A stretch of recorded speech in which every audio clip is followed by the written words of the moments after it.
Macron et son gouvernement. On le voit, ces chiffres avec Mélenchon qui arrive donc en tête parmi les bonnes opinions dans les personnalités, Marine Le Pen ensuite, Christophe Castaner et puis assez loin derrière Laurent Wauquiez et Olivier Faure. Pascal Perrineau, l'opposition est totalement émiettée, dispersée façon puzzle, comme on dit? Oui, c'est la première fois sous la Ve République. D'habitude, il y avait un pouvoir majoritaire et il y avait une opposition. Là, il n'y a pas une opposition, il y a 4 oppositions. Donc, il n'y a aucune de ces 4 oppositions totalement émiettées qui est en position véritablement de challenger, de contester de manière crédible, de dessiner une alternative dans les années qui viennent au pouvoir. Et on s'aperçoit, votre sondage vient après bien d'autres, que pour l'ensemble des leaders de l'opposition, c'est une majorité de Français, la plupart du temps une majorité absolue, qui ne prête aucune crédibilité à ces leaders de l'opposition. 4 oppositions, en plus de ça, sans repère. Il n'y a plus de repère idéologique. Qu'est-ce qui rapproche M. Faure du Parti socialiste de M. Mélenchon dans l'espace des gauches? Qu'est-ce qui rapproche M. Wauquiez de Mme Marine Le Pen dans l'espace des droites? Les Français sentent qu'il y a là un émiettement et ils se disent, dans les mois et peut-être même les années qui viennent, il n'y a aucune capacité à déclencher une dynamique d'union entre 1, 2, 3 de ces oppositions. Alors, Carole Barjon, vous qui connaissez notamment bien la droite, la stratégie de Laurent Wauquiez, au fil des sondages, elle apparaît plutôt perdante. Oui, mais ce que je trouve étonnant, c'est que Laurent Wauquiez n'ait pas, anticipé ça. C'est-à-dire qu'il n'a pas vu venir Emmanuel Macron sur sa droite, enfin pas sur sa droite de Wauquiez, mais sur le terrain de la droite. Or, ça se dessinait dans les propos du chef de l'État, je trouve, dès l'automne, notamment à propos de l'immigration, par exemple. Et il n'a pas vu venir ça. Et il a donc, du coup, été obligé de se déporter encore plus à droite et dans un discours extrêmement identitaire. Et sur ce terrain-là, évidemment, il n'est pas forcément le plus convaincant, puisqu'on sait que c'est la grande force, pour le coup, du Front National et de Marine Le Pen, qui a retrouvé un peu ces fondamentaux-là depuis quelque temps. Donc, du coup, il n'a pas d'espace. En économie, là, je veux dire, oui, là, on enfonce des portes ouvertes, mais on voit bien que Macron fait une politique que réclamait la droite, que ce soit la réforme du Code du travail, la réforme de la SNCF, etc. Donc, il n'a pas d'espace. Pas de carburant, Yves, pour l'opposition? Moi, je serais beaucoup plus prudent que Carole. En fait, je ferai plusieurs remarques là-dessus. Je pense que, comme l'a dit Pascal, le paysage partisan est complètement bousculé et qu'il retrouvera probablement une certaine structure d'ici à 1 an ou 2, quand les résultats de la politique d'Emmanuel Macron seront ou commenceront à être perceptibles. Soit il y a des résultats sur le chômage, sur le pouvoir d'achat, sur la sécurité, sur la lutte contre le terrorisme, ou il n'y a pas de résultats, et alors à ce moment-là, vous allez voir que la cote de Macron, elle va, et du gouvernement, va nécessairement s'effondrer. Deuxième chose, quand je disais le paysage partisan, c'était à dessein, c'est pas le paysage électoral, le paysage partisan, parce que les électeurs de Mme Le Pen, les électeurs de M. Mélenchon, les électeurs de Wauquiez, je ne dirais pas les électeurs du Parti socialiste, ils existent toujours. Et il ne faut pas oublier que Fillon, il est battu, Pascal, l'année dernière, mais il fait quand même 20% des voix. Hein, et il est battu avec des bagages, c'est plus des bagages qu'il a, c'est un cargo qu'il a derrière lui. Donc il faut quand même le préciser, ça. La troisième chose, alors pour être plus particulièrement sur Wauquiez, il va y avoir une course, à mon avis, qui va s'engager à une condition, si Marion Maréchal-Le Pen revient. Et si Marion Maréchal-Le Pen revient, il va y avoir une course entre Madame Marion Maréchal-Le Pen et Laurent Wauquiez. Et là, je donne peu de la peau de Laurent Wauquiez. Parce que je pense que Maréchal Le Pen, elle aurait un positionnement qui serait à peu près semblable à celui que nous raconte aujourd'hui, je dis bien nous raconte aujourd'hui, Laurent Wauquiez. Qui d'ailleurs n'attache plus le nom de Le Pen, si j'ai bien vu quelques échos, à son patronyme, qui est redevenu Marion Maréchal. Eh ben voilà. C'est un indice. Daniel Bilalian, il y a quelque chose qu'on n'a pas oublié volontairement ou pas, c'est que en fait la droite a perdu ses 3 leaders charismatiques. Laurent Wauquiez, c'était personne avant l'élection présidentielle. Ils ont perdu François Fillon, Alain Juppé et Nicolas Sarkozy. c'est dur pour un parti, parce qu'un parti, aux yeux du public, c'est d'abord un homme ou une femme, peu importe. Mais Laurent Wauquiez, c'est personne au départ. Donc ce n'est pas étonnant qu'il mette du temps à se personnaliser. En plus, il n'a jamais eu de fonction essentielle au sein d'un gouvernement ou d'un parti politique. Donc moi, je pense que la chute de la droite, en dehors du fait que M. Macron fait en partie la politique que la droite n'a jamais osé faire, deuxièmement, que pour ce qui concerne l'immigration, le produit original, c'est quand même Marine Le Pen, il n'y a pas besoin de se référer à Laurent Wauquiez. Et pour ce qui est du gauchisme camelot de Poujado de Mélenchon, là-dessus, Laurent Wauquiez ne peut pas aller. Mais je pense que l'essentiel de Laurent Wauquiez, son problème principal, c'est que les exécuteurs de droite qui ont voté à 20% pour François Fillon, bien qu'il ait pris sa penderie sur la tête, ne savent plus où aller. Et donc pour eux, Laurent Wauquiez, c'est personne aujourd'hui. Il n'a rien fait, il n'a rien dit encore qui permette aux gens de se référer à lui. Donc les gens préfèrent l'original, c'est-à-dire en termes d'immigration, Marine Le Pen, et en termes de poujadisme, Mélenchon. Et alors, ce qui est important aussi, c'est que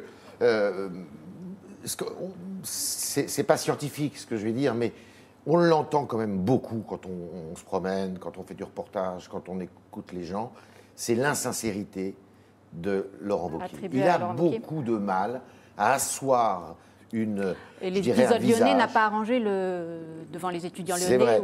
Mais il n'y a pas que ça, à mon avis. Il y a aussi son parcours général. L'insincérité des politiques, c'est pas spécialement. Elle est partie, parce que les gens de droite sont assez attachés à ça. Hein. Les gens de gauche aussi, d'ailleurs, parce qu'on ne va pas dire le contraire. Mais il y a quand même, il a ce procès qui est instruit en permanence. Pascal Perrineau, on parlait des personnalités qui n'impriment pas, comme on dit. Dans le sondage, Christophe Castaner, alors ça reste Mr. Nobody. C'est un souci ou un problème pour La République En Marche? Non, mais là aussi, c'est un peu inévitable. Vous savez, il y a eu un tel renouvellement du casting politique il y a un an qu'il faut du temps à ces hommes et à ces femmes dont, allez, 80% sont des visages totalement nouveaux pour s'imposer. Monsieur Castaner, jusqu'il y a un an, il était connu un petit peu en Provence-Alpes-Côte d'Azur. Voilà, Fort-Calquier. Voilà, vous quittiez Provence-Alpes-Côte d'Azur, il n'était pas connu. Donc il faut en effet, bien sûr, que ces premiers rôles de la Macronie commencent d'ailleurs à opérer un processus qui est nécessaire pour le président de la République, c'est-à-dire la dépersonnalisation du système Macron. Parce qu'à force... Parce que c'est un des dangers on y est loin. On en est loin. Parce qu'à force d'être personnalisé, on voit bien comment, à un moment ou à un autre, c'est le président qui va cristalliser les soutiens, mais aussi les oppositions. Et les oppositions, si les indicateurs économiques ne sont pas au rendez-vous, pourront être assez farouches. Et puis alors, il y a un élément qui est quand même assez flagrant. Un mot, Yves, et puis on donnera la parole à Carole. Oui, pardon, Carole. Mais il y a quand même une chose qui est assez flagrante, et notamment sur certains événements, économiques ou pas d'ailleurs, c'est de voir que ces oppositions disent toutes la même chose. Quand vous avez sur un sujet M. Wauquiez qui dit la même chose que M. Mélenchon, et M. Mélenchon la même chose que Mme Le Pen, eh ben, je suis désolé, c'est quand même un peu compliqué. Et c'est ce qui se passe. C'est ce qui se passe. C'est-à-dire que vous avez une opposition qui est certes morcelée, mais qui porte parfois, qui parle d'une même voix. Carole, je vais relever quand même que votre sondage, il est dévastateur avant tout pour Jean-Luc Mélenchon et Marine Le Pen et Laurent Wauquiez quand même, parce qu'ils sont connus. On voit bien que Christophe Castaner et Olivier Faure sont quasi inconnus. Enfin, pour Olivier Faure, c'est quasi inconnu, et Castaner à moitié. Donc, du coup, les jugements sont moins sévères, en quelque sorte. Alors que pour ceux qui sont connus, c'est, je pense, assez terrible. Alors justement, on va écouter Jean-Luc Mélenchon, chef de file de la France Insoumise. Il répondait sur la question de qui marque des points ou pas. C'était hier sur la chaîne parlementaire. Vous espérez reprendre le point que vous aviez concédé à Emmanuel Macron le 26 mai ? Je crois qu'on l'a cette fois-ci parce que, quoi qu'il arrive, il y aura eu une résistance dans la durée et forte et mûre de la part des salariés concernés, mais aussi de la société. Il y a eu ce truc terrible. D'un côté, les syndicats divisés, de l'autre côté, aucune jonction entre les forces politiques, associatives et syndicales qui étaient dans la lutte. Là, nous sommes en train de régler l'un de ces deux problèmes, puisque nous nous retrouvons tous ensemble le 26 mai. Du wishful thinking, disiez-vous, Pascal Perrineau. Et oui, le problème, c'est que là, on voit bien qu'il campe complètement dans une opposition radicale, sans se poser La question, aujourd'hui, la politique a changé sans se poser la question, je suis dans l'opposition, mais est-ce que je suis capable de dessiner un projet crédible pour convaincre une majorité d'électeurs et de trouver des partenaires? Il est dans un processus tout à fait autre, où il est sur une ligne radicale, on le voit depuis septembre dernier et sa mobilisation qui avait échoué contre la réforme du Code du travail, c'est-à-dire d'être l'exutoire politique d'une protestation sociale. Alors, deux déceptions pour lui. Il ne parvient pas à être cet exutoire politique. Il n'arrive pas à monopoliser, au fond, l'expression politique d'une grogne sociale. Et la grogne sociale, on le voit bien, la protestation sociale est en train de s'étioler. On l'avait vu sur le Code du travail, on le voit aujourd'hui sur la réforme du statut de la SNCF.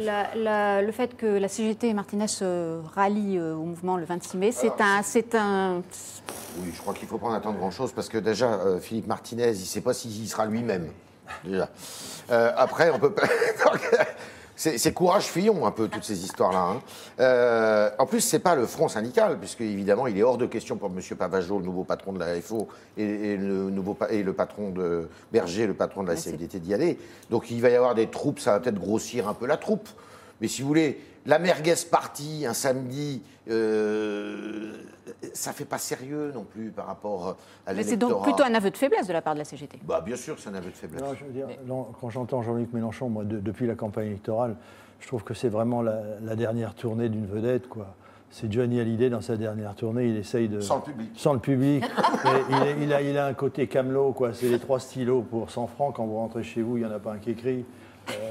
Il y a quelque chose de terrible parce qu'il est en train de tromper des braves gens. Non, mais moi je trouve pas ça. Je trouve pas drôle, Mélenchon. C'est le dernier numéro de la tournée du cirque d'un homme qui est en train de finir sa carrière politique. Il devient vulgaire, il devient ordinaire. Et effectivement, il fait plaisir à des gens qui sont dans l'ennui. Ça leur fait plaisir. Il y a un côté poujadiste. Mais ce qui me choque, moi, c'est qu'il trompe des braves gens. Parce que les gens qui vont à ces meetings ou les gens qui votent pour lui sont des braves gens. Et ça, je ne supporte pas qu'un homme politique intelligent trompe les gens. Quelques réactions après la vôtre vive, Daniel, de nos internautes. Philippe Catouzato nous dit « Mais pourquoi la République En Marche et la France Insoumise n'acceptent pas de débattre face aux Français ?» Je pense que c'est une allusion au débat sur France 2 ce soir, où effectivement on a appris qu'il y avait eu un petit peu Castaner ne voulait pas y aller. Enfin, les interviews successives, effectivement, vous avez raison de rectifier. Ce n'est pas un débat, c'est une succession d'interviews. Et la France Insoumise, Mélenchon ne voulait pas y aller, et finalement, il y va. Johan Balducci qui s'interroge, qu'il affirme plutôt, il n'y a personne de crédible pour remplacer Macron. Gis Nivet, le problème de Macron, c'est qu'il fait les choses à moitié pour certains et complètement pour d'autres. Il ne s'engage que sur les choses qui ont l'intérêt pour lui-même et c'est tout. Et Johan Balducci, Mélenchon et Le Pen sont des populistes, la droite et la gauche sont en miettes. Alain Mouyal, ne jetons pas la pierre à un président ayant compris qu'il n'y a ni droite ni gauche, mais un pays à réformer dans ses structures. Une réforme de la Constitution est aujourd'hui obligatoire. Et enfin, Anouzia Novak, de toute façon, les Français ne sont jamais d'accord. Il y a 66 millions de Français, autant d'avis politiques. Pour repartir du pompier, il faut tailler dans le vif. Je laisse à votre appréciation aussi. Pendant ce temps-là, pendant qu'on parle, les ministres s'apprêtent à partir en service après-vente en région. Ils vont tous être dispersés aux 4 coins de la France ce soir pour aller à la rencontre des Français. On a parlé de stratégie d'évitement, nous, dans le Figaro, parce qu'effectivement, Yves, racontez-nous un peu comment ça se passe en vrai. Si j'ai bien compris, ils vont aller aux 4 coins de la France. Et le public qui sera là sera un public choisi. C'est-à-dire qu'on a évité ceux qui pouvaient éventuellement mettre le désordre. On a aussi un petit peu sélectionné les questions. On a fait un casting. Alors, je ne sais pas s'ils sont payés. Ça sera peut-être la dernière question à poser. En tous les cas... Je ne pense pas qu'ils tombent dans ce piège. Ce qui est sûr, non, évidemment. Depuis M. Stirn, tout le monde sait. Mais ça, c'est de la vieille histoire. Mais non, ce qui est sûr, c'est que si vous voulez, c'est quand même beaucoup une opération de communication. Moi, je ne suis pas... Mais on s'interroge quand même pourquoi il y a eu la délocalisation de Matignon dans le Cher. Vous voyez, alors là, je trouve que la critique est méchante. Que le Premier ministre, quelques ministres, c'est normal qu'ils voyagent. Alors après, on dit c'est des coups de com'. Ben non, c'est pas des coups de com', il faut quand même qu'ils sortent de leur ministère. Mais là, en l'occurrence... Carole. Là, en l'occurrence, c'est un coup de com'. La réponse non, mais là, parce que c'est groupé. Mais monsieur Philippe, qui va passer 2 jours en Côte d'Or, pourquoi pas, dans le Jura plutôt. Pourquoi pas. Non, mais ce qu'on se dit, c'est que ça devrait être assez naturel. Or là, on annonce ça comme un événement, c'est une espèce de tir groupé, donc ça fait forcément opération de com'. Alors pourquoi ils l'ont pas je veux choisi, dire que des d'ailleurs, de faire ça ministres hier soir, le jour du match de l'OM. que des ministres aillent défendre la politique du gouvernement sur le terrain, ça paraît quand même assez Au moins, normal. ils auraient peut-être pu justifier la faible affluence. Il y a des députés pour ça. Pascal Perrineau. Oui, mais je crois qu'il y a tout de même derrière un enjeu important. On sait très bien, avec le président comme avec d'autres, que la politique symbolique est une arme importante. Les symboles renvoient à des préoccupations, ou sont censés renvoyer à des préoccupations des Français. Quand vous regardez le macronisme depuis un an, c'est un changement phénoménal du système politique par le haut, par la présidentielle, etc., par le gouvernement, par l'Assemblée. Mais il y a un problème aujourd'hui du macronisme, c'est les mouvements d'en bas. Et si le macronisme veut résister, il faut que le mouvement d'en bas rencontre le mouvement d'en haut. On sait très bien qu'Emmanuel Macron, La République En Marche, ont un problème d'implantation dans les territoires. Donc tout ce qui va dans ce sens, à quelques mois ou années d'une rafale d'élections locales, municipales, départementales, régionales, est important pour le pouvoir. Parce qu'au fond, il a réussi son OPA par le haut, mais maintenant, il faut véritablement qu'il réussisse une OPA en bas. Et ça, c'est un gros souci. Et on l'a vu lors des dernières élections sénatoriales, c'est l'expression des territoires. Le 28 septembre dernier, La République En Marche a connu une défaite redoutable aux élections La sénatoriales. République En Marche, c'est lui pour le moment. Le problème, c'est Macron. qu'aux législatives, les Français ont élu 300 fois Macron, Bien sûr. sans se préoccuper du nom des députés. Et on a beaucoup parlé des députés, on a beaucoup dit qu'ils ne servaient pas à grand-chose, mais il y a une chose essentielle quand même. Un député, c'est quelqu'un qui vit dans son territoire et qui, le dimanche, contrairement aux députés En Marche, n'est pas en train de regarder son ordinateur, mais il est en train d'écouter Yves Tréhard lui dire qu'on va fermer la boulangerie, que la gendarmerie va fermer, qu'avec leurs bombes atomiques, ils sont en train de nous détraquer le temps. Et il faut bien répondre. C'est ça, être député. Et moi, je suis ulcéré quand on critique les députés, parce que pour leur très grande majorité, ce sont des gens qui ont dévoué leur vie à la collectivité et à leurs concitoyens. Moi, il m'est arrivé de le dire. On passe au deuxième sujet. Il m'est arrivé de le dire à Matignon, à des conseillers de Philippe, en disant mais je suis un peu inquiet, faisant le constat que Pascal La vient déconnexion avec d'exprimer. Mais oui, parce que j'ai beaucoup de retours qui me disent ils sont pas là, ils sont pas sur le terrain, tout ça. Et on me dit alors la réponse c'était oui, mais c'est important qu'ils fassent la loi. Et d'ailleurs dans la Constitution, ce sont des élus de la nation. Et là, ils ont tort, parce que les Français, ils n'en ont rien à faire de la Constitution. Eux, ce qu'ils veulent, c'est un élu de leur circonscription qui soit à l'écoute de ce que vient de dire Daniel. Et là, je trouve qu'ils font une erreur tactique. Erreur d'analyse. On va parler encore des territoires, mais sous le prisme de la dépense publique. C'est bien un point noir pour le gouvernement, le niveau de la dépense publique. Au moment où Paris demande aux collectivités de se serrer la ceinture, une réunion a d'ailleurs lieu aujourd'hui sur ce thème à Matignon. Alors, l'État veut contrôler les dépenses, mais qu'il s'occupe d'abord de faire son job. Nous faisons le nôtre. C'est l'opinion d'Hervé Morin, président centriste de la région Normandie et président des régions de France. Il était ce matin l'invité d'Europe 1. Le régalien, la police, la justice, la défense, la politique étrangère, la sécurité, l'immigration, que le gouvernement le fasse et le fasse bien. Le régalien économique, le droit du travail, tout ça, ok. Mais quand il s'agit de mener de politique territoriale, de politique où on est les mains dans le cambouis, laissons les territoires agir et faire. Parce que nous sommes plus agiles, parce que nous sommes plus près de nos compatriotes, parce que nous sommes capables de prendre une décision en 24 heures quand l'État met 1 an pour prendre une décision. Paul Bargeon, c'est un vrai problème, cette dépense publique qui ne baisse pas, qui a même augmenté en 2017. Alors qu'effectivement, on demande aux régions et aux collectivités en général de faire des économies. C'est peut-être un vrai problème, mais puisque effectivement c'est un des objectifs affichés par le gouvernement.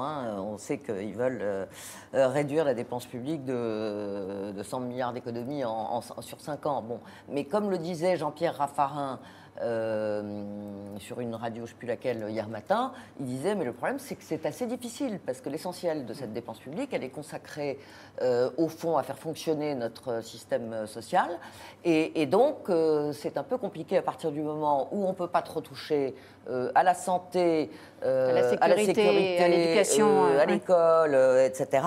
Bon, donc il reste la réduction de la fonction publique d'État et la réduction de la fonction publique territoriale, ça c'est au programme, mais il semblerait que ça va être un peu compliqué aussi avec les collectivités territoriales qui sont assez exaspérées contre l'État en ce moment et on va leur demander de réduire le nombre de leurs fonctionnaires et d'augmenter le temps de travail de ces fonctionnaires. Donc Pascal Perrineau. ça nous promet de belles discussions. Il y a un problème franco-français évident. Vous savez que dans l'OCDE, la France est la recordman des dépenses publiques par rapport au produit intérieur brut. La Recordman, nous sommes le pays dans lequel le niveau de dépenses publiques, 57%. Il faut savoir que dans la zone euro, je parle de mémoire, mais je crois que c'est 48%. En Allemagne, 44%. Vous vous rendez compte ? Et ça n'a cessé d'augmenter sous la droite et sous la gauche depuis plus d'une dizaine d'années. Donc il y a bien un problème franco-français et on comprend que le gouvernement ait mis ça à l'affichage. Simplement, pour l'instant, c'est un affichage. Parce que quand on regarde sur 2017 et le début de 2018, eh bien voilà, les dépenses continuent. On en a même rajouté certaines qui n'étaient pas prévues. C'est en particulier la question de la reprise de la dette de la SNCF. Ça, on va en rajouter sur le paquet des dépenses publiques. Donc, il faut faire quelque chose. Mais alors, le problème, c'est que c'est vrai que la droite, la gauche, Emmanuel Macron, maintenant, nous disent depuis des années, des décennies qu'il fallait faire quelque chose. Parce que quand vous reprenez les politiques publiques de désendettement, ça a commencé, moi je me souviens quand j'étais étudiant, vous vous rendez compte, on parlait en 1968 de la rationalisation des choix budgétaires. Au début des années 2000, on parlait de la LOLF. Maintenant, on parle de CAP 2002, etc. Donc ça fait 50 ans, 2020, pardon. Ça fait 50 ans qu'on en parle. Et là, quand vous regardez la courbe, la trajectoire est toujours la même. Donc cela veut dire, en effet, qu'il faut réfléchir aux secteurs dans lesquels la dépense publique doit être parfois drastiquement baissée et aux secteurs dans lesquels elle doit être maintenue et même parfois un peu augmentée. On le voit bien en particulier dans le sujet dont on parlera tout à l'heure, qui est la politique du quatrième âge et de la grande vieillesse. Mais il y a aussi un problème culturel franco-français. C'est-à-dire que les Français sont d'accord sur le principe de la réduction de la dépense publique, mais dès que ça s'applique à eux, ils sont beaucoup moins chauds. Il y a une espèce de culte du service public qui, par principe, serait plus efficace que le privé, et c'est ce par principe qu'il faut contester. Et là, le travail est un travail culturel. Il faut faire bouger les gens dans leur tête, et ça n'est pas une mince affaire. Peut-être aussi du côté de la population, de nous Français, de nous responsabiliser un peu en termes de... Moi, je pense au tiers payant, par exemple. Pour moi, le tiers payant, c'est un scandale. Vous allez chez un médecin, vous devez participer. Sinon, ça vous incite quoi à venir tous les 2 jours parce que vous avez mal aux pieds, mal aux dents. Donc, nous sommes, nous Français, amenés peut-être à réfléchir sur le fait que nous abusons de l'argent public. Pour moi, le tiers payant, c'est un exemple scandaleux. C'est scandaleux, c'est déresponsabiliser les gens. C'est exactement comme que des gens ne payent pas d'impôts, même 1 euro d'impôt pour se sentir appartenir à une communauté. Quand vous ne vous sentez pas appartenir à une communauté, vous n'avez absolument pas envie de faire baisser la dépense publique. Et une partie de la baisse de la dépense publique, elle dépend aussi de nous et de notre comportement. Yves, sur ce point, est-ce que la droite a effectivement un angle d'attaque parce qu'elle n'a pas fait beaucoup mieux avant ? Non, parce que la droite a dit la même chose que finalement Emmanuel Macron. Il faut baisser, faut diminuer la fonction publique, il faut faire des économies ici ou là, mais à chaque fois, c'est elle qui dit il ne faut surtout pas supprimer les emplois. Alors là, c'était gaguesque, là. Ah oui. Il ne faut pas supprimer les emplois aidés, alors que vous prenez le programme de François Fillon, il fallait les supprimer complètement. Ils sont schizophrènes, si vous voulez. Bon, mais comme beaucoup de Français, d'ailleurs, on est très schizophrènes. Moi, je pense qu'on ne s'en sortira pas si on ne fait pas ce que le Canada et les pays scandinaves ont fait dans les années 90. En 2 mots. Dans les années 90, le Canada et les pays scandinaves ont traversé une crise énorme et ils ont tout remis à plat. Et comment ils ont tout remis à plat ? Ils se sont dit il faut qu'on réfléchisse précisément à ce que sont les fonctions de l'État. Qu'est-ce que doit faire l'État et qu'est-ce que doit faire, ça rejoint un petit peu le propos d'Hervé Morin, qu'est-ce que doivent faire les collectivités territoriales. Et ils se sont rendus compte, alors je prends l'exemple du Canada, je crois. Le Canada, ils ont gardé des fonctions régaliennes. Alors vous me direz, le Canada, c'est un pays qui est fédéral, oui, qui est pas, mais quand même, ou la Suède ou la Norvège, régalienne, et avec 2 autres secteurs où ils ont dit que l'État central devait mettre le paquet, c'est l'éducation et la recherche. Et tout le reste, je caricature à peine, eh bien, ça doit relever des niveaux intermédiaires de collectivité. Et là, il faudrait qu'on fasse la même chose. On fait l'inverse, nous, en fait. La réforme de Hollande, on a commencé par se dire qu'est-ce que doivent faire les collectivités locales. Non, on doit commencer par se dire qu'est-ce que doit faire l'État ou ne pas faire. On écoute aussi Hervé Morin, là c'est plus sur la fonction publique. Effectivement, il poursuit son idée et qu'il y a des économies à faire, mais pas toujours là où elles sont annoncées. On l'écoute. Savez-vous combien il y a de fonctionnaires à Bercy ? Non, Bon. vous allez me le dire. Eh bien, il y en a à peu près 140 000. Enfin, qui dépendent de l'administration de Bercy. 140 000, quand il y en a 100 000 de moins en Allemagne et en Angleterre. Eh bien, on ferait mieux d'avoir un peu plus de magistrats, un peu plus de personnes dans les hôpitaux et un peu plus de personnes dans les tribunaux. Oui. Je ne sais pas si la comparaison est opérante, parce que... Avec vous pouvez l'Allemagne pas- Mais oui, parce que l'Allemagne est divisée en régions qui sont très puissants. Et donc, j'aimerais savoir d'où il sort son 40 000. Ça serait Mais ce intéressant. qu'on sait en revanche, c'est que sur les 120 000 baisses de la fonction publique, pour le moment, il y a 300 fonctionnaires en moins. Les économies, elles sont encore relativement faibles. Faible, très faible. Faible. On va passer au troisième sujet, celui effectivement de ce cri de colère qu'a lancé le Comité national d'éthique sur la situation des personnes âgées et notamment celles qui sont accueillies dans les maisons de retraite médicalisées, les EHPAD. C'est 600 000 personnes aujourd'hui. Le Comité d'éthique parle de ghettoisation, de ségrégation, équivalent à de la maltraitance. On écoute sur ce point l'un des membres du Comité d'éthique et chef du service des soins palliatifs au CHU de Besançon, Régis Aubry. C'était ce matin sur France Inter. Il y a un enjeu, c'est celui d'alerter notre société, d'alerter les pouvoirs publics sur une réalité, sur une zone d'ombre de notre société. Lorsqu'on interroge les personnes qui sont dans des EHPAD, la majeure partie d'entre elles nous confirment qu'en effet, ils sont là et ils n'y sont pas forcément mal, mais ils sont là où ils auraient souhaité ne jamais aller. Qu'est-ce qui fonde le fait qu'on concentre, pour le coup, je reprends le mot, des personnes âgées entre elles? N'est-ce pas une forme de ghettoisation? Et avant d'entamer le débat sur ce point, j'ai oublié de vous donner le résultat de notre question Twitter sur le thème précédent. Donc, pensez-vous que le gouvernement peut baisser la dépense publique? Vous êtes assez partagé finalement. Vous êtes 53% à dire que oui, nos internautes. Donc, alors, sur la question des personnes âgées, pas beaucoup de débats sur ce que disait ce membre du comité d'éthique. Les baby-boomers arrivent effectivement maintenant à l'âge de la retraite. Ça va être une question. Alors là, on dit 600 000 personnes dans les EHPAD. J'avais quelques chiffres. Je crois que c'est aujourd'hui 9% de la population a plus de 75 ans, mais ça va être 16% en 2060. Enfin, c'est... En effet, Pascal il y a une Perrineau, poussée exponentielle de ce que l'on appelle maintenant le quatrième âge. Bien sûr, on ne peut que s'en réjouir parce que cela veut dire qu'avant, de 60 à 75 ans, il y a maintenant ce qu'on vivait jadis comme étant de la grande vieillesse, mais maintenant, ces gens-là, bien sûr, la majorité d'entre eux sont en bonne santé. Les progrès de la médecine, de la nutrition ont fait qu'on a affaire, en effet, à un déplacement du curseur. Et là, du côté de la grande vieillesse, on le voit très bien, à la fois dans ce qu'a dit le comité d'éthique, mais on le voit très bien dans le mouvement qui a eu lieu dans les EHPAD à la fin de l'année dernière. Il y a un profond malaise, et même, osons le mot, une profonde souffrance, en particulier du segment du quatrième âge qui est le plus fragilisé, le plus isolé, le sentiment de solitude des personnes âgées. Aujourd'hui, on le voit dans un indicateur qui est terrible. C'est la déflagration en termes de suicides. Les suicides des personnes de plus de 75 ans ont énormément augmenté. Et cela est tout simplement, si vous voulez, la pointe de l'iceberg d'un profond malaise. D'où la nécessité pour la puissance publique, mais aussi pour les familles. Bien sûr, il faut une solidarité de l'État. Il faut que la puissance publique, et d'ailleurs le président a parlé de la création d'un 5e risque, donc on voit bien qu'il y a là une volonté de faire quelque chose, mais il y a aussi, j'allais dire, la société française.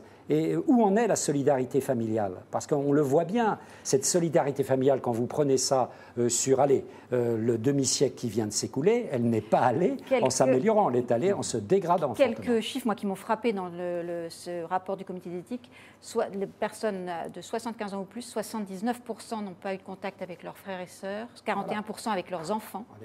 64% n'ont pas d'activité dans un club ou dans une association. Carole Barjon, c'est effectivement une des pistes soulevées par toujours le comité d'éthique, c'est de dire finalement il faut peut-être revenir sur le système complètement et arrêter de faire de parquer tout le monde, enfin en tout cas dans ces EHPAD, et les refaire vivre dans la société. Oui, parce que ce rapport, effectivement, il parle de maltraitance, mais il parle de ghettoisation. Et moi, ce que je trouve quand même totalement scandaleux et très, très, très, très choquant, moi, quand j'étais stagiaire à l'école de journalisme, je me souviens, il y avait un ministre de Mitterrand qui venait d'être élu, qui s'appelait Joseph Franceschi, je crois, voilà. Merci. Et qui avait fait une grande sortie très, très, très médiatisée dans ce qu'on appelait à ce moment-là des hospices, quoi, en gros. Enfin, en disant que c'était scandaleux la manière dont vivaient ces gens, etc. Et c'était déjà absolument vrai. Bon, c'était quoi, il y a 40 ans, ça Rien n'a changé, on fait le même constat aujourd'hui. Donc ça pose quand même un vrai problème sur ce que font les politiques, qui sont quand même supposés prévoir l'avenir. Là, ils avaient quand même 40 ans pour réfléchir à ce qu'on savait devoir arriver, à savoir le prolongement de la vie, etc. Et donc, des problèmes de dépendance. Donc, je trouve que c'est un constat terrible pour nous, au-delà, effectivement, de la société elle-même qui doit s'interroger, c'est vrai, sur la solidarité familiale. Et c'est vrai, bien sûr, et ça, on se demande pourquoi on n'y a pas pensé avant. On évoque ça maintenant depuis quand même quelques années, mais effectivement, le fait qu'on n'a pas besoin de parquer les gens tous au même endroit, on peut faire des immeubles où il y a un peu de personnes âgées, etc., médicalisées, évidemment. Tout ça est compliqué à organiser, mais oui, non, mais d'accord. La dépense publique. La dépense publique. Moi, je pense qu'il n'y aura pas de baisse de la dépense publique. Je pense que le problème, il était inévitable. Il y avait le troisième âge, c'est-à-dire que dans les années 70, une personne âgée, les gens mouraient entre 70 et 75 ans. Aujourd'hui, il y a le quatrième âge. Le quatrième âge, avec la même retraite, lorsque vous avez besoin de soins supplémentaires, vous ne pouvez plus l'assumer à votre domicile. Si vous n'avez pas la chance d'avoir des enfants qui puissent vous héberger, au prix du logement aujourd'hui, ce n'est pas évident. Et étant donné la situation des familles, ça l'est encore moins. Donc on est obligé de vous mettre dans des maisons de vieillesse. On est obligé parce que vous n'avez plus... Votre retraite vous permettait de vivre sans soins particuliers chez vous, mais à partir du moment où vous avez besoin, moi j'ai eu ça avec ma maman, si vous avez besoin de soins particuliers, vous ne pouvez plus être chez vous, vous ne pouvez plus, donc vous êtes obligé d'aller dans des maisons de retraite, dans des hospices, effectivement, et la vie n'y est pas gaie, effectivement, on y mange à 18h, et on se suicide parce qu'on est encore tout à fait lucide de ce qui vous est arrivé, c'est ça. Cela dit, il y a un mot que je refuse, c'est ghetto. À propos des banlieues, et ça, moi je ne suis pas juif, mais qu'on emploie le mot ghetto, quand par exemple en banlieue où là on a un autobus en bas de chez soi et un Franprix, ça franchement, moi ça me retourne. Donc n'employons pas ce mot. Ils sont parqués, ok, mais le ghetto, ça je refuse ce mot. Parqué, c'est pas terrible non plus. Non, mais ça n'a pas de référence, ça n'a pas de référence historique. Ouais. Je vous donne la parole, Yves. Je ne voudrais pas oublier la réponse à la question que nous vous posions. Pensez-vous que le gouvernement ne fait pas assez d'efforts envers les EHPAD et les maisons de retraite ? 78% de nos internautes répondent que oui, ils pensent que le gouvernement n'en fait pas assez. Et quelques réactions. Gisnivet, il y a de plus en plus de personnes âgées et de moins en moins d'infirmières, donc rien ne va plus. Marie Dupuis-Kuhlmann, vivre plus longtemps, oui, mais en bonne santé, c'est le souhait de tout un chacun, car notre société est devenue très égoïste. Et Arnaud SA, s'il n'y a plus d'EHPAD, il ne sera plus possible de défiscaliser aussi facilement, point de suspension. Et enfin, note 1, j'ai 72 ans et je n'aimerais pas que mes enfants se sacrifient pour moi. Vous savez, l'éducation, pendant très longtemps, a été... c'est le problème de tous, l'éducation. Mais maintenant, ça va être la vieillesse aussi. C'est le problème de tout le monde. C'est pour ça que c'est un sujet qui fait réagir énormément les gens. Et c'est un sujet qui est douloureux, parce que pour le coup, l'éducation, ce sont des petits qui ont tout l'avenir devant eux. Et là, c'est comment faire en sorte que leur départ se passe le moins mal possible, quoi. Et on se sent tous responsables. On se sent, ou alors on n'est pas des humains. Tout a été dit de toute manière, mais c'est quand même beaucoup une affaire de gros sous. Parce qu'on dit, ils ne prévoient pas, mais ils en sont conscients. Souvenez-vous, moi je me souviens qu'il y a 10 ans, quand il a été élu, Nicolas Sarkozy parlait déjà de cinquième risque. Hein. Et on était il y a 10 ans, donc les gens vivaient moins longtemps. Non, mais donc c'est un sujet qu'il va falloir... je pense prendre à bras le corps. En termes de mais comment, j'en sais rien. Là, pour le coup, parce que ça va être compliqué. C'est pour ça que ça interroge, moi je pense que cette question-là, elle interroge très très largement, au fond, notre système. Parce que vous avez là un besoin criant d'aides-soignants. Or, il y a une crise de recrutement absolument énorme. Les EHPAD ne trouvent pas de personnel. Ne trouvent pas de personnel parce que les gens ne veulent plus faire ça, parce que c'est mal payé, mal considéré. C'est épuisant, et c'est mal considéré, et c'est très mal payé. Donc, il y a eu pas mal de discussions ces dernières années, de débats autour des métiers utiles qui sont mal payés et côté des footballeurs, ça vous fera une transition pour Merci Carole de penser à la suite. Vous êtes formidable. Non, mais voilà, et des métiers qui sont peut-être moins utiles socialement, qui sont surpayés. Là, on est exactement, dans cette Pour travailler problématique. dans ces maisons-là, il faut faire le don de sa personne. Je veux dire, Oui, enfin quelque chose bon, de terrible. d'accord, Non, mais c'est terrible, je veux dire. Il faut une patience, il faut une formation. Enfin, il faut avoir les nerfs solides, parce que c'est. Oui, souvent, on dit qu'il y a de maltraitance, mais il faut voir aussi dans quelles conditions ils travaillent et comment, eh bien, on peut comprendre de temps en temps, même si la suite est tragique, qu'il y en a qui pètent les plombs, parce que c'est terrible. Surtout quand vous avez des gens qui sont atteints d'Alzheimer, de maladie de Parkinson et d'autres maladies qui sont assez fréquentes chez les personnes âgées. Et pendant ce temps-là, on met 30 millions d'argent, ce qui n'est pas une somme, pour mettre des caméras dans les hôpitaux. Parce qu'il y a des violences, parce que... Alors, là aussi, c'est encore un autre sujet. C'est le problème de la violence dans les hôpitaux, c'est qu'il y a moins de médecins et puis qu'aujourd'hui, beaucoup de gens ne vont pas chez le médecin traitant, ils vont directement pour un corps au pied ou pour un coup de des urgences à l'hôpital qui sont submergées par des patients qui ne mériteraient peut-être pas d'y être, qui ne mériteraient pas d'y être. Mais là, c'est la violence, c'est même pas le... Je reprendrai les propos du docteur Kirzek, le doc d'Europe 1, qui a des propos tout à fait sensés. Lui, il est violemment, enfin pas violemment, mais il est contre cette disposition. Il dit que cet argent-là, il serait beaucoup mieux, justement, à régler le problème de beaucoup d'hôpitaux qui sont submergés dans leurs urgences, qui ont des services qui débordent de lits. Il suffit d'aller dans un service d'urgence, dans un hôpital, n'importe lequel, et on a compris que ça peut exploser à tout moment, parce que, effectivement, je pense que les parcours de soins, il y a tout à revoir là-dedans. Et là, il y a urgence aussi. Quelques réactions encore sur un sujet qui, effectivement, vous passionne. Gérard May 2, Gérard DM2. Ou tout le monde. Gérard May aussi. Oui, c'est Gérard DM2. Tout le monde sera un jour en EHPAD et pourtant tout le monde n'aura pas participé à l'impôt. Et Arnaud, est-ce ça ? Je pense que la solution est la robotique. Les Japonais le savent et font tout pour y arriver. Marie-Amélie, vous ferez bientôt votre émission dans un EHPAD. Voilà. Avec nous. C'est prévu. Moi, je me souviens d'un papier très intéressant sur les Japonais qui prévoyaient pour garder les personnes âgées dans toute leur vivacité, faisaient des parcours exprès où les boutons électriques ou les interrupteurs n'étaient pas à la bonne hauteur, où il y avait des chemins un peu compliqués et que ça aidait les personnes. On attend en effet beaucoup de ces nouvelles technologies pour aider le grand âge, mais il faut savoir qu'à partir d'un certain moment de dégradation de ses facultés, on ne peut pas utiliser ces nouvelles technologies. Et donc, un EHPAD, bien sûr, espérons-le, profondément rénové, est utile à ce moment-là. On a besoin d'un encadrement, c'est-à-dire que d'autres fassent à votre place. Et la nouvelle technologie, une fois de plus, n'est qu'un mirage à ce moment-là. En tout cas, on a mis à mal la réduction de la dépense publique depuis.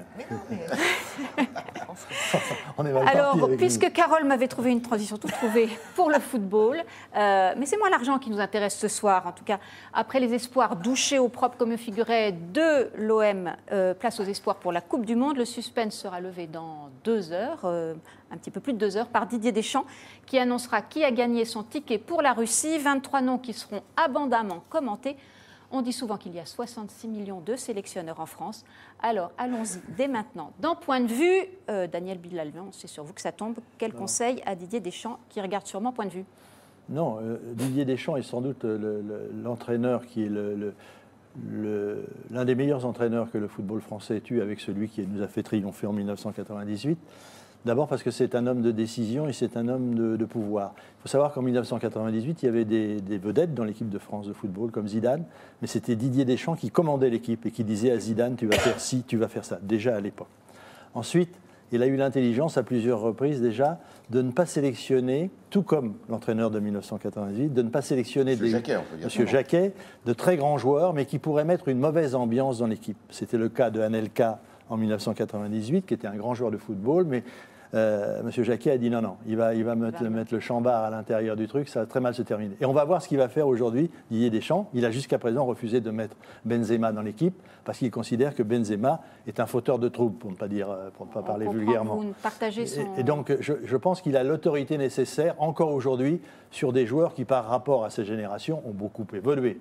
Attention, les joueurs de football d'aujourd'hui sont quand même des milliardaires à l'âge de 18 ans, donc avec une famille derrière qui pousse donc l'équipe de France, ça n'est qu'un enjeu supplémentaire pour atteindre une nouvelle planche de salaire, un nouveau stade de salaire. Mais je pense qu'actuellement, de ce que j'en sais, c'est tout de même le personnage idoine, et on va voir s'il a toujours la main sur l'équipe de France en fonction des quelques joueurs qui sont de grands joueurs, mais qu'il n'a pas envie de sélectionner. Yves, même opinion ou Oui, bah, moi, même confiance en Didier Deschamps? Oui, c'est un bon. Oui, parce que c'est quelqu'un qui n'hésite pas. C'est quelqu'un. D'abord, il a une science du football. C'est quelqu'un qui sait précisément où il va.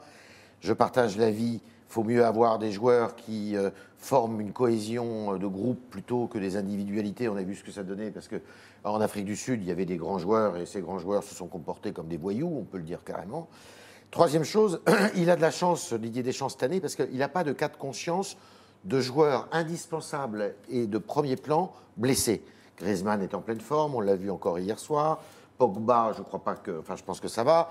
Il y a le cas de Payet, mais on ne peut pas dire que Payet soit un des premiers rôles du football français aujourd'hui. Donc, ces grands cadres sont là. Donc, après, il a des choix à faire pour des deuxièmes rôles, des remplaçants. Là, on peut lui faire confiance. Il va justement, je pense, les choisir en fonction de la cohésion du groupe. Mais il n'y a pas de grandes blessures. Vous voyez, on a connu quand même des périodes de sélection en équipe de France pour la Coupe du Monde où il y avait des grands joueurs qui étaient un peu sur le flanc, qui n'étaient pas en pleine forme. Donc là, il n'a pas ce problème-là. La réponse à la question Twitter, vous pouvez continuer à voter. Faites-vous confiance à Didier Deschamps pour mener l'équipe de France vers une victoire de la Coupe du Monde? On donnera les résultats à la fin. Il s'affiche déjà un premier résultat, c'est 55% de oui. Donc c'est plus partagé que vous, Daniel et Yves, finalement. Ouais. Et Paul Carsenac, l'absence de Benzema est-elle juste selon vous? Vous répondez en un mot à notre internaute et puis après je vous donne la parole. Oui, moi je pense que Benzema, c'est juste. D'abord, il n'a pas fait une très grande saison au Real Madrid. Et on peut poser la même question parce que je voyais jouer l'autre jour Ribéry, qui est un autre cas, qui a mis pas mal le bazar dans l'équipe de France, qui m'a fait très bonne impression pour son match au Bayern de Munich. Et je me disais, contre le Real précisément, et je me disais, tiens, il aurait peut-être son rôle, mais le problème c'est qu'il ne joue pas son rôle de cadre. Il a 35 ans aujourd'hui. S'il jouait son rôle de cadre, il serait utile dans un vestiaire, parce que le vestiaire est très important dans une équipe de football.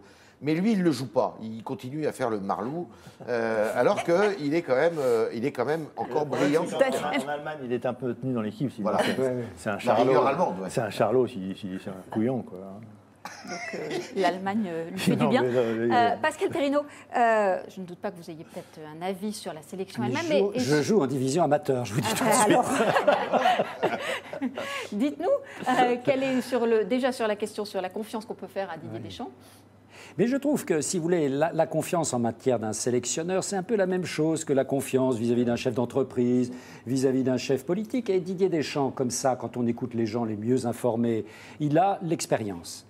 Il a une expérience longue. Quand il était, en plus ça je me souviens, il était déjà dans l'équipe de France. Voilà, quand il entraînait Monaco, il entraînait l'OL. Voilà, il a joué à l'étranger aussi, il a joué à l'étranger. Il a vraiment l'expérience. Et un chef, c'est un homme aussi d'expérience.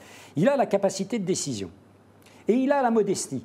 Et en particulier cette vertu qui consiste à écarter les grandes gueules. Moi, j'avoue que je suis assez sensible à cette capacité d'un chef, surtout quand il s'agit de former une équipe cohésive, à écarter les grandes gueules. Carole, un mot sur la politique et le football. On l'avait vu pour Marseille. Non, mais Marseille, on a vu Jean-Luc Mélenchon tout à l'heure devenir un supporter de l'OM. On a vu Macron aussi, même s'il n'était pas hier soir au match pour d'autres raisons, mais il a fait savoir qu'il l'avait suivi ça de près, qu'on l'avait informé quasiment minute par minute. C'est important, la politique et le foot. Forcément, puisque c'est un sport extrêmement populaire.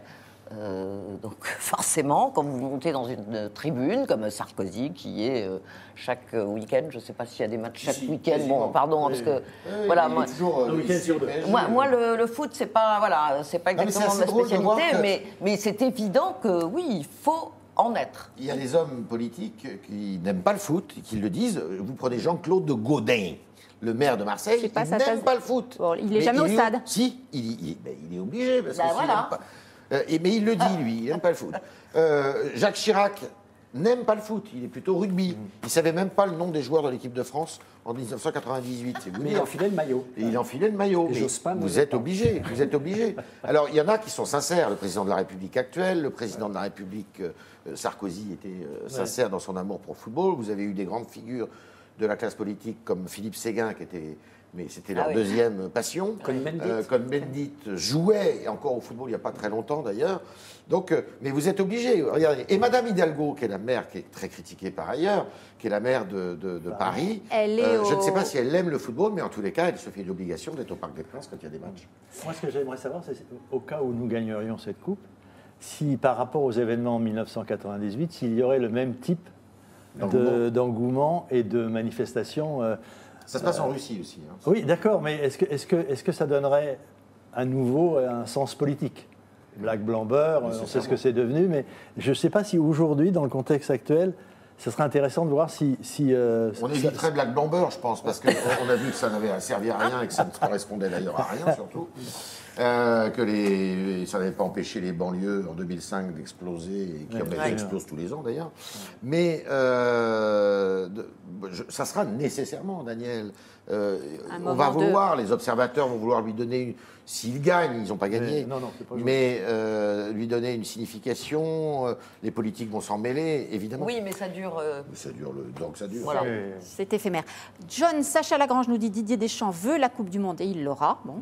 Il serait juste bon de payer un peu moins les joueurs. C'est juste hallucinant avec une France qui s'appauvrit. Et Whitestone, pensez-vous que la France a ses chances face à l'Allemagne, à l'Espagne ou au Brésil ? Vous allez répondre si vous le souhaitez. Je voudrais aussi qu'on écoute le pronostic de Jean-Michel Apathy. Le journaliste, il était ce matin dans les murs du Figaro et il avait cette comparaison sur les années en 8. On l'écoute. En 1958, la France a fait un très beau parcours en Suède. En 1998, elle a donc gagné la Coupe du Monde en France et 2018 s'annonce. Donc vous voyez, 58, 98, 18, le 8 porte chance à l'équipe de France. Donc je pense que 2018 à Moscou, l'équipe fera un très très beau parcours. Je ne sais pas si c'est une analyse ou un souhait, sans doute un souhait d'ailleurs. C'est plus un souhait qu'une analyse, parce qu'en 1978, eh bien, la France qui était qualifiée pour le mondial en Argentine, c'était l'époque de l'Argentine de Videla, des généraux, eh bien, elle a fait un parcours très médiocre, elle ne s'est même pas qualifiée. Donc la théorie apathienne n'est pas forcément... Il faut toujours théoriser. Toute théorie connaît des exceptions. Rendez-vous, ça sera le 16 juin, si je ne me trompe, face à l'Australie. Merci à tous, merci à tous les quatre, et rendez-vous aussi dès demain, pour un nouveau point de vue.